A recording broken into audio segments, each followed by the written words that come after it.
The Great Emu War of 1932 is a fascinating and often overlooked event in Australian history. It was a conflict between the Australian government and a group of emus that had been causing damage to crops in Western Australia. The war lasted for several months and involved a number of different tactics and strategies on both sides. In this video, we will explore the background of the conflict, the events that took place during the war, and the aftermath of the conflict. The emu is a large flightless bird that is native to Australia. They are known for their speed and agility, and are often considered a pest by farmers due to their tendency to eat crops. In the early 20th century, emus began to migrate into Western Australia in large numbers, causing significant damage to crops and property. Farmers in the region began to complain to the government about the problem, and in 1932, the government decided to take action. The government's plan was to send a group of soldiers armed with machine guns to cull the emu population. The soldiers were led by Major G.P.W. Meredith, who was confident that the operation would be a success. However, things did not go as planned. The emus proved to be much more difficult to kill than anticipated, and the soldiers quickly found themselves outmatched. The first attempt to cull the emus took place on November 2, 1932. The soldiers set up their machine guns and began firing at the birds, but the emus scattered and ran away. The soldiers were only able to kill a few birds before the rest of the flock disappeared into the bush.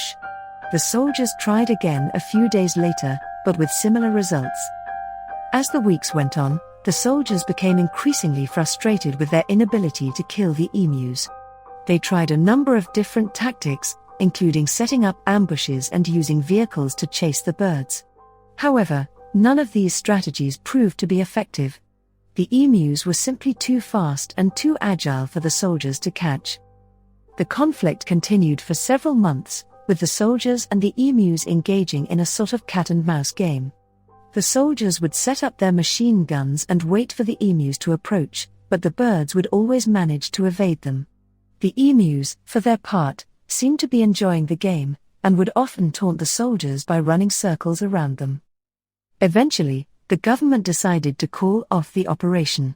The soldiers had killed only a few hundred emus, and the cost of the operation had far exceeded the benefits.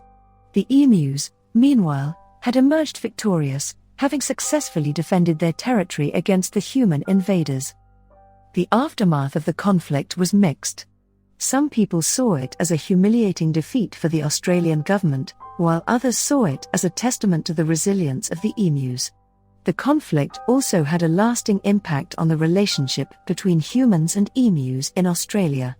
Today, emus are still considered a pest by many farmers, but there is also a growing appreciation for their unique qualities and their place in the Australian ecosystem. In conclusion, the Great Emu War of 1932 is a fascinating and often overlooked event in Australian history. It was a conflict between the Australian government and a group of emus that had been causing damage to crops in Western Australia. The war lasted for several months and involved a number of different tactics and strategies on both sides. Ultimately, the emus emerged victorious, having successfully defended their territory against the human invaders.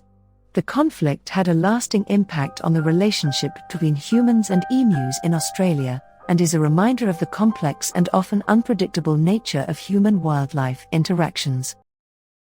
Thank you for watching.